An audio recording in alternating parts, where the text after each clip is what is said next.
welcome to the Great Detectives of Old Time Radio. From Boise, Idaho, this is your host, Adam Graham. If you have a comment, email it to me, box13@greatdetectives.net. Follow us on Twitter at Radio Detectives and become one of our friends on Facebook, facebook.com/Radio Detectives.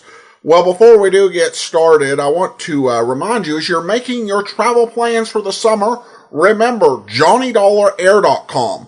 JohnnyDollarAir.com is a Priceline affiliate, so you get all of the benefits of going to Priceline.com, including being able to choose from great published fares or being able to name your own price. But part of the purchase price goes to support the Great Detectives of Old Time Radio at no additional cost to you. So remember, when making your travel plans, just check JohnnyDollarAir.com first. Alright, well now it's time for today's episode of yours truly, Johnny Dollar. The original air date, April the 19th, 1959. And the title is The Cautious Celibate Matter. From Hollywood, it's time now for... Johnny Dollar. George Reed here. Huh? Hey, now listen, George. If Floyd's of England keeps handing me cases, how can I work for the other insurance companies? Well, what I'm calling about this time isn't really a case. So what? As long as the company pays my expense account and maybe a nice little fee to boot? Fee? Sure. Well, I'm not even certain you'll need an expense account. Oh, then now, wait a minute. Johnny, I think you'd better come over here to my office so that we can talk about this. Well, I don't want to sound chintzy, George, but a cab to your place will cost me over $1. Oh, well, that can go on the expense account, of course. Good. Then as long as we've established the expense account for this thing, whatever it is, I'll see you in a few minutes. Well, now, there's no hurry, Johnny, so just take your time. Huh? I said take your time about getting here. Yeah? I'll be right over.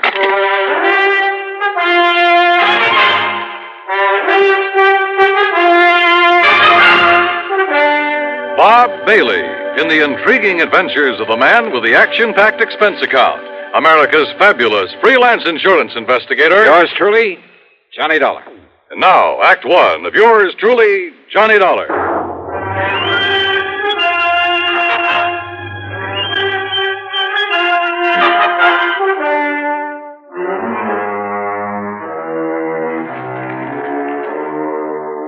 Expense account submitted by Special Investigator Johnny Dollar to Floyd's of England, North American Office, Hartford, Connecticut. Following is an account of expenses incurred during my investigation of the cautious celibate matter.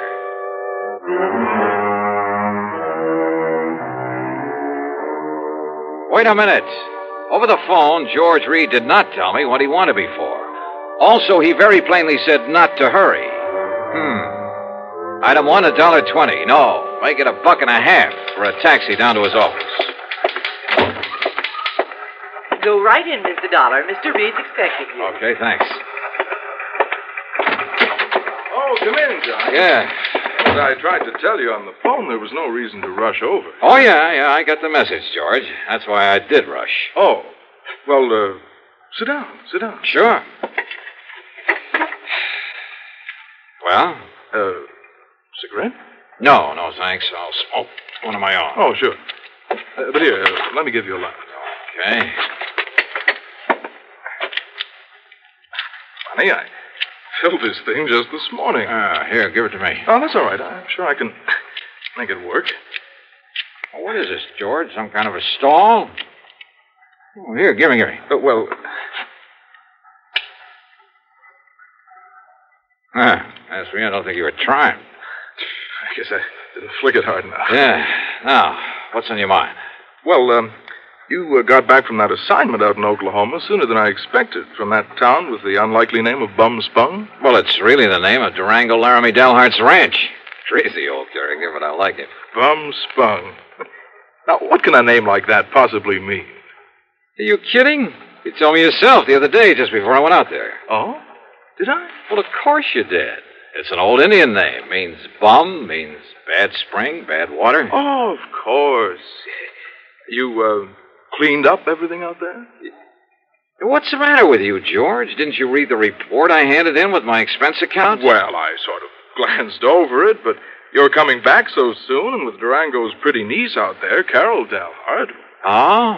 What about Carol? Didn't I kind of get the impression that Durango would like to have you marry her? Well, you should have. Every time I get within spitting distance of Oklahoma, I expect him to shove a shotgun at my back, and, well, that's why I left there in such a hurry. Oh? Sure, right after settling that insurance matter. Only it was for Durango's old pal, Sidewinder Wilson. Another character. Yes, Durango was here in Hartford, but Carol was there, wasn't she? Yeah, she certainly was. And George, I'd love to have stuck around a while, to be with her. Mm-hmm. But when I got word that Durango was about to get back there and that he was bringing along a preacher, well, brother, I took off. Why, Johnny? Why? Well, let's face it, George. I'm afraid I'm a confirmed celibate. Well, at least you say you are. But, aren't you rather fond of Carol Dalhart? Well, I've told you, she's a living doll. She's tall, dark, and very beautiful. She's intelligent. She has a lot of spark, a lot of spunk, too, and a wonderful sense of humor. Uh-huh. Yeah, to put it bluntly, Carol has everything. Everything a man could possibly want. And, George, when I take that gal in my arms... Why don't you marry her, Johnny? Confirmed bachelor, eh? You don't sound like it. No. Sometimes when I think about her, I don't feel like it. Well, then? No. Let's stop talking about it. Why? Because, George, I'm not marrying. Not Carol or anyone else. At least, not right now. Someday, perhaps? Not now. Best years of your life, Johnny. And with someone like her. George, I've made up my mind about this whole thing, and that's that. Yes, but I'll bet if she were to walk in here suddenly... I said, cut it out, please. And listen, what difference does it make to you? What business is it of yours? Well, of course, it wouldn't hurt me a bit from the standpoint of client relationship. Huh? And after all, Durango is a mighty good client. You mean to say you've been giving me this big marriage build-up just... George, so help me, I ought to wring your neck. Oh, well, now, Johnny... But come on now, you've been stalling around long enough. Stalling? Yes, stalling. Now, what did you want to see me about? Well, actually, it's about Durango. Johnny, he asked me to have you come here. What for? And to keep you here. What? Yes, until he can arrive. You mean Durango's on his way here? Well, he thought of asking you to fly out to Bum Spung again, but he was afraid you wouldn't. George, can't you see what this means? Can't you see why he's coming here? And probably with that shotgun I mentioned. Oh, now, Johnny. No, sir, George. When old Durango gets here, you tell him... Hi there, Reuben. Where is he? Durango. Ain't that Johnny Dollar got here yet? Wait, the fire escape. What did you say? Oh, yes. Well, then I'll go right in. Johnny, wait! Tell him I left town. No, wait, listen! Well, where is he? Durango. Hi there, Georgie. Where's he at? The window. You mean went out the window? Yes. Dollar! Johnny! You come back here, Johnny! You hear me? I said come back here! And now, Act Two of yours truly, Johnny Dollar and the Cautious Celibate Matter.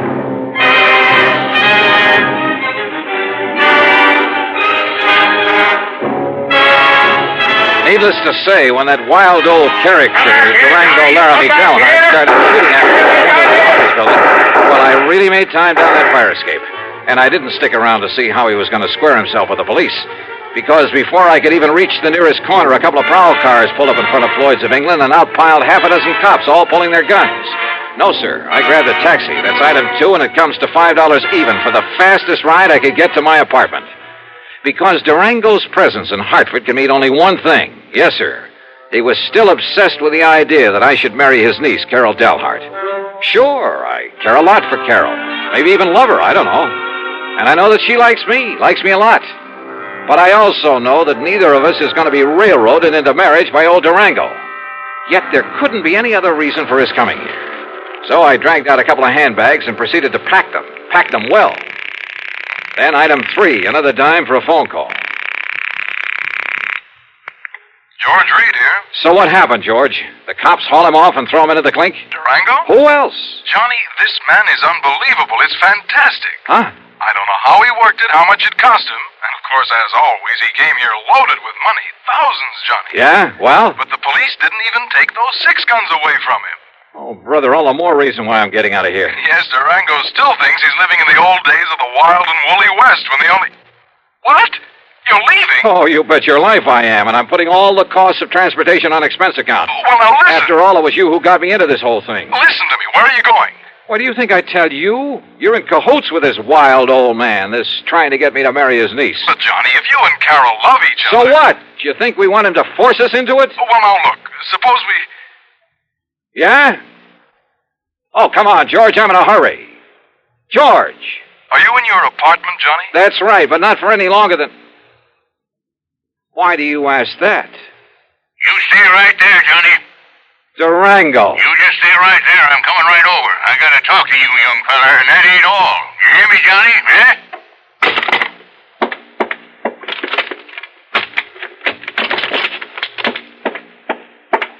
California, here I come.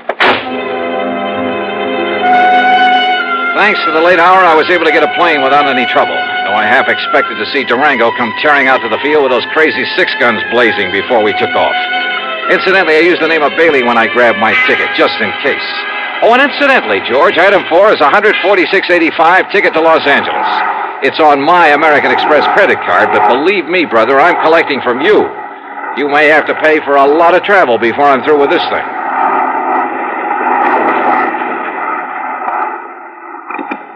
This is the pilot speaking. We'll be landing in Chicago in about 10 minutes. Weather is clear, the moon is bright, and ground temperature is 52 degrees. Is there a Mr. Johnny Dollar on board? A Mr. Johnny Dollar. I don't have him listed among the passengers, but is there a Mr. Johnny Dollar on board? Stewardess. Yes, Mr. Bailey, isn't it? This Johnny Dollar you're asking for, a friend of mine. I guess he missed the flight. Yes, I guess he must have. Anything important for him? Well, just a radio message. Well, as I say, I'm a good friend of his, so why don't you let me see that message, and perhaps I can, well, you know. Oh, no, sir. I'm terribly sorry, but that would be against regulations. Well, what if it's anything I'm important? sorry, but thank you just the same. Fasten your seatbelt, please. Yeah, sure.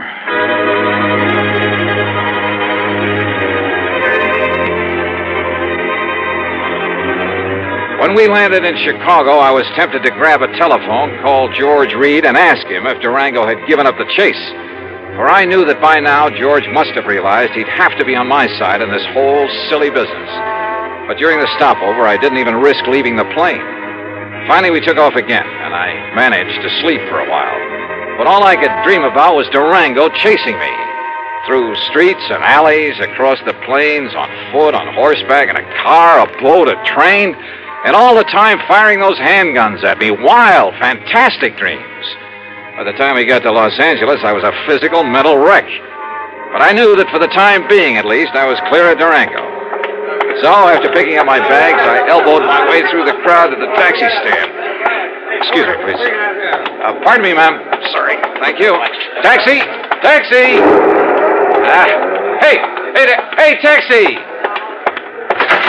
Here you are, Johnny. I hired this here now fancy limousine for you and me. Huh? Say, you ought to took one of them new jet flights like I done. Durango. Would have got you here a lot quicker. Durango, listen. Well, Sir Johnny, I finally catched up with you, didn't I?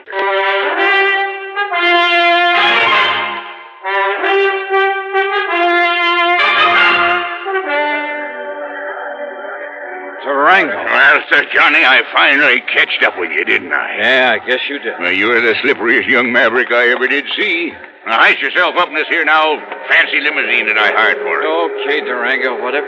Huh? Huh? What's the matter? Look, that man. Where? The other side of your car. Hasn't he got a gun there? Well, I have, so I'll soon find out. You wait here, Johnny. Oh, sure.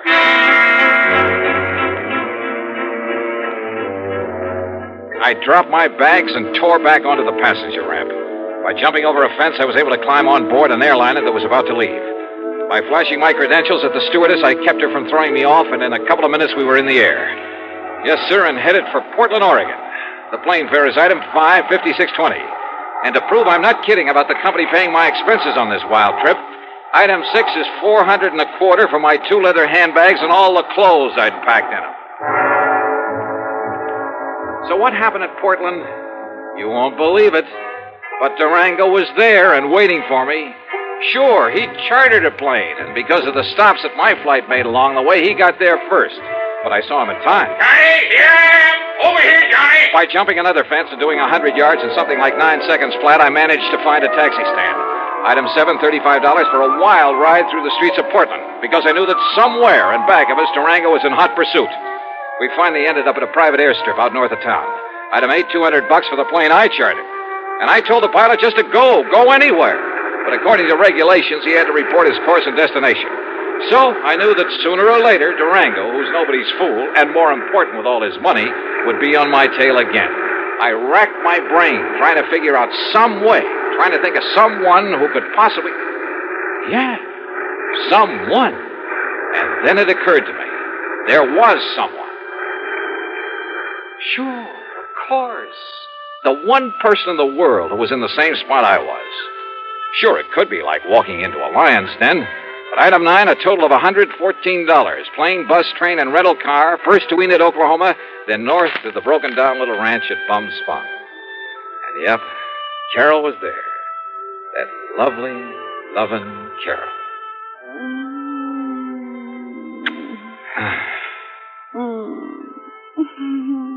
Oh, easy, gal, easy. You don't like to be kissed? Oh, I do. Johnny. Oh, I love it, honey, and you know it. But listen, has Durango been here? Oh, Johnny, I don't know where that old goose went. Yeah, well, I do. He went to Hartford. Hartford? Yeah, Hartford, gunning for me. That crazy old man is so set on having us get married, Carol. Well, that he... sure he is, but to go all the way to... Well, now, that's just carrying things too far. Yeah, I think so, too. I mean, if he thinks that by waving a 6-gun around... Listen, Johnny Dollar, I'm real gone on you. You know that. Well, yeah, and I think you know how I feel about But that doesn't mean that just because old Durango wants it that way, we've got to get hitched up together. No. At least not right away. So if he thinks he can shotgun you and me and... Oh, no. Durango! I knowed he'd be coming back to you, Carol, so now we really celebrate. Durango, you crazy coyote! Now, Durango, you stop that. You put down that gun and listen to me. Well, he's going to marry you, ain't he? Well, ain't he? No, Durango. No? No, at least... Well, not now. And in spite of the way you've chased me all the way across the country. Yes, Durango. Well, sure I chased you, but not on account of Carol, Johnny. Huh? Well, sure. I hope all the time that sometime you and her will get married up together. Well, then? But I give up trying to force you kids doing it. Huh? Well, I just figure when you're ready, well, then you will. But going to Hartford and chasing me that way. Huh? Oh, that. Yeah, that. Well, that wasn't nothing, Johnny. It's just that when you was out here last week and you kept my old pal Sidewinder Wilson from getting murdered... you know, Sidewinder's my oldest pal, Johnny, my best friend. Yeah, that's true, Johnny. And when you passed on the word that he was the one that found out about that killer, well, Johnny, what do you know now? He's the new chief of police down there at Fairweather. Yeah, well, bully for him, but I still don't see... So you being so good to him, I just wanted you to know I appreciate it. So, what I went to Hartford for was to give you this. Holy. Some of them's a bit dirty, crumpled up, and got some... But when I counted right, there ought to be $10,000. There you are. Gee, Durango. Well, Durango, I don't know what to say. Yeah, you don't have to say nothing, Johnny. Just enjoy it. But are you sure you wouldn't like me to have the preacher come up from Enid and no, I guess not. But God bless you anyhow, boy.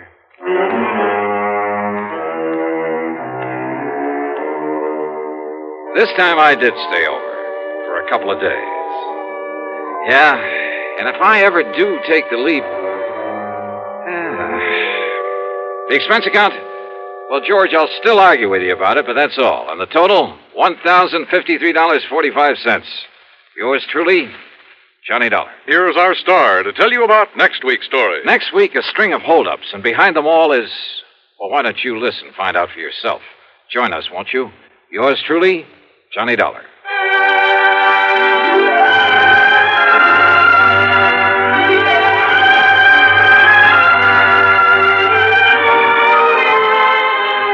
Yours truly, Johnny Dollar, starring Bob Bailey, originates in Hollywood and is written, produced, and directed by Jack Johnstone. Heard in our cast were Virginia Gregg, Gene Tatum, John McIntyre, and G. Stanley Jones. Be sure to join us next week, same time and station, for another exciting story of yours truly, Johnny Dollar.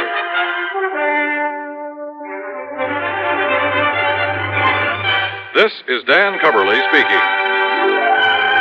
See How He Runs on Suspense is next on the CBS Radio Network. It's me again, Jennifer Moss, author of a series of mysteries with a metaphysical twist.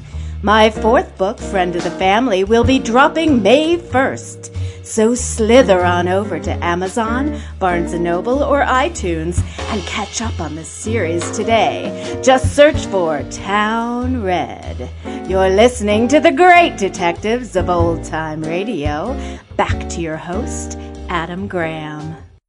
Welcome back. Well, that was probably one of the more zany episodes of Johnny Dollar ever, and one of the more costly assumptions that Johnny made, as I have a feeling he's going to be eating that expense account. Though, to be fair, the way Durango was acting, I think it was fair for Johnny not to be expecting that Durango was going to give him $10,000. I also loved him going under the name Bailey when traveling. That was a very interesting twist. I will add the commercials were edited before we got the program. We certainly would have included them if they had been in the file we had. So if you missed the Be Sociable song, I would recommend just re-listening to last week's show. Alright, well that will actually do it for today. Join us tomorrow for Dragnet, and then on Monday we'll have the new adventures of Michael Shane, and join us back here again next Friday for another episode of yours truly, Johnny Dollar. In the meanwhile, send your comments to box13 at greatdetectives.net. Follow us on Twitter at Radio Detectives, and become one of our friends on Facebook, facebook.com.